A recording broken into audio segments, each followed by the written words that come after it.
Magandang araw! Sa tutorial video na ito, tuturuan ko kayo kung paano maging less hassle ang pagprinta ng sandamakmakang certificates. Kung bago ka pa lang dito sa channel ko, huwag kalimutan mag-subscribe at i-hit ang notification bell para lagi kang updated sa mga panibagong videos.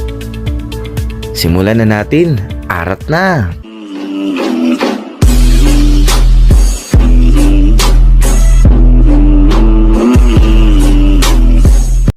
Sa paggawa ng bulk certificate gamit ang mail merging, may dalawang requirements.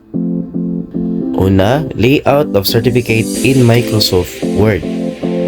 So dito makikita nyo may sample akong certificate of participation sa inset.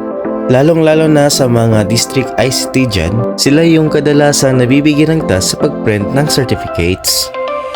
Pangalawa naman ay yung list of recipients of the certificate.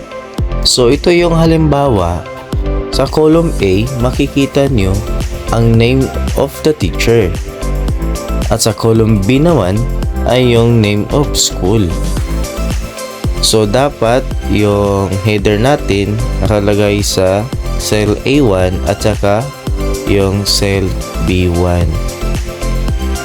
Kung handa ka na, tara simulan na natin. Okay, buksan ang iyong Microsoft Word na may naka-layout na certificate at hanapin sa tab yung mailings at saka i-click.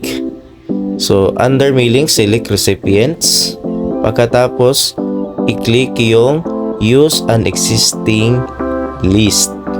So pagkatapos may magpa-pop up na window. So dito hanapin mo yung list of recipients na naka-Excel file. So click mo lang yan at saka open. So dito may magpa-pop up naman na window. So click mo lang yung OK. Sa portion na ito, i-highlight mo yung name of the teacher. Okay? Pagkatapos pumunta sa insert merge field. So dito makikita mo yung name. So click mo lang yun at saka dito sa school, i-highlight mo lang at ulitin mo sa insert merge field at piliin mo yung school. Pagkatapos, click mo yung finish and merge. Ayan. At saka piliin mo yung edit individual documents. Click OK. Makikita nyo dito, tapos na. So meron na tayong bulk certificate. So less hassle na para sa inyo.